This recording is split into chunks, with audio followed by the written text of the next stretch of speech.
కొట్టిర్రు, beer వాళ్ళు అంత పల్ల కొట్టిర్రు. Situation ladies కూడా కొట్టిర్రు, లేడీస్ కూడా పోలీస్ కొట్టిర్రు. లేదు అది టక్క కొడుతుంది మేడం, పోలీసులు కొట్టిర్రు, లేడీస్ కూడా కొట్టిర్రు. లేడీస్ అంట, అట్లా కొట్టొచ్చా? నైట్ టైం వచ్చి కొట్టొచ్చా? అట్లా చెప్పండి మ్యామ్, మీరే న్యాయమా అన్యాయం? కొట్లాడుతుంటే చూసినాం కానీ యథార్థంగా వంటిండ్రు ఇల్లులా. నైట్ 1 o'clock పేరు పెట్టి చెప్తుండ్రు మేడం, పేరు పెట్టి కొట్టి తెలుస్తారు. ఎట్లా తెలుస్తారు? ఊరోళ్ళు చెప్పండి, ఊరోళ్ళు చెప్పినానికి పేర్లతో పెట్టి పిలుస్తున్నారు, పంపించి రోడ్డు మీద వెళ్ళి పెద్ద మనిషి కనిపించదు. కేసులు అవన్నీ ఏమన్నా మనమే చూసుకుంటామని చెప్పినండి అన్నది మీరేం ఫిగర్ చేయకండి. రేపు యథార్థంగా ఉండండి. ఎక్కడ పంపించినా మన రాష్ట్రంలోనే పంపిస్తారు కదా, మీరు యథార్థంగా ఉండండి. బాగా చెప్పారు,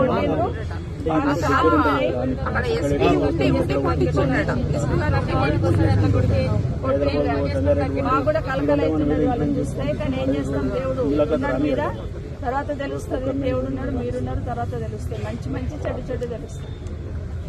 అధికారం ఉంది కదా, అహంకారంతో చేస్తున్నారు. పోతారు ఆఫీసర్ని బతికించింది రైతులే, రైతులే బతికించిండ్రు, వేరే వాళ్ళు బతికేలేరు. కాంగ్రెస్ పోలీసులు రాలే, వీళ్ళే ఎవ్వరు రాలేదు, రైతులే బతికించిండ్రు. అది ఎవ్వరు అంటలేరు, వాళ్ళు కూడా కొట్టిందని అంటారు. ఆడ బతికించిన వాళ్ళు ఎంతమంది ఉన్నారు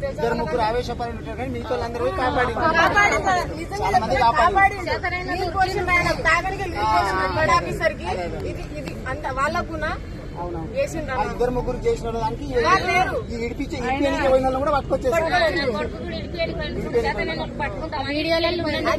అదే ఆవేశంగా పట్టకుండే చంపుతుండాలి. అదే ప్రజలు పట్టకుంటే ఆయన పోతుండే కదా, ప్రజలే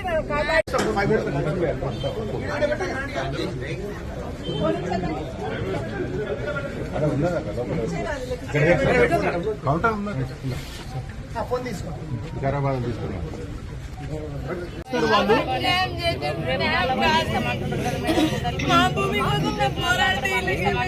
ఎక్కడ పంపించినప్పుడు ఎందుకు వచ్చినాం చెప్పనీకి వచ్చినాము.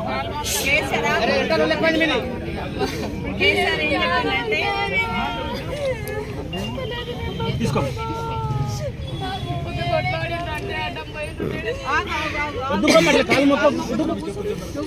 మంచి కూర్చో.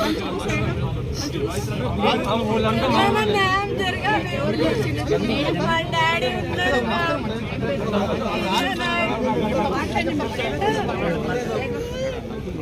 3 days అయింది. మా పరిస్థితి ఎట్లుందో మాకే తెలుసు. మా భూమిలో కోసం మేము పోరాడితే మీకేమైతుంది? సేతి వాతకి రోమ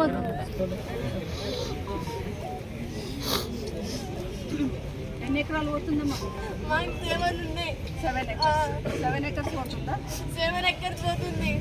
ఎంతమంది పిల్లలు? మీరు అన్నదమ్ములు ఎంతమంది? 2 అన్నలు, నేను. మీ నాన్న? మా డాడీ ఉన్నాడు లోపల. అంత అన్యాయం దౌర్జన్యం చేస్తున్నారు మ్యామ్. ఎట్లా చెప్పండి, ఫ్యామిలీ ఏమైతుండ్రు అక్కడ తెలుసా? ఫ్యామిలీ గురించి ఆలోచించాలి.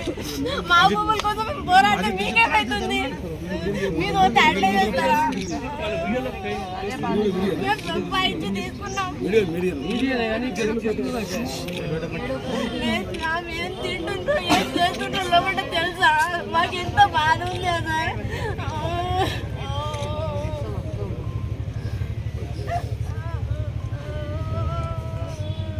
ఇప్పుడు మా డాడీని కలిసినాం. ఇప్పుడే ఏడుస్తుండు మా డాడీ, ఏం చేసిండని. మా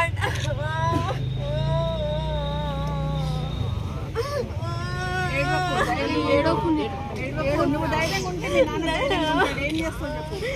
దుర్మార్గం పాలన అయిపోయింది. ఇట్లా ఏం చేస్తాం, కొడుతున్నారు. ఏం చేస్తుంది ఇప్పుడు? మీకు సపోర్ట్ గా మాట్లాడినామని నరేందర్ని పెట్టిండ్రు జైల్లో. ఇప్పుడు తెలుసు కదా మీకు, నరేందర్ పంపించారు. ఇప్పుడు కేటీఆర్ని కూడా పంపిస్తామంటున్నారు. కేటీఆర్ని కూడా తీసుకుపోయి పంపిస్తాం. కేటీఆర్ చెప్పించింది ఇదంతా అంటున్నారు. మీరేమో మీ భూమి పోయి మీ బాధ ఉండి మీరు ఫీలింగ్ చేస్తారు. అదేమో వాళ్ళు చెప్పకుండా ఇప్పుడు అట్లా చేస్తున్నారు. మా వాళ్ళు లేరు మేడం.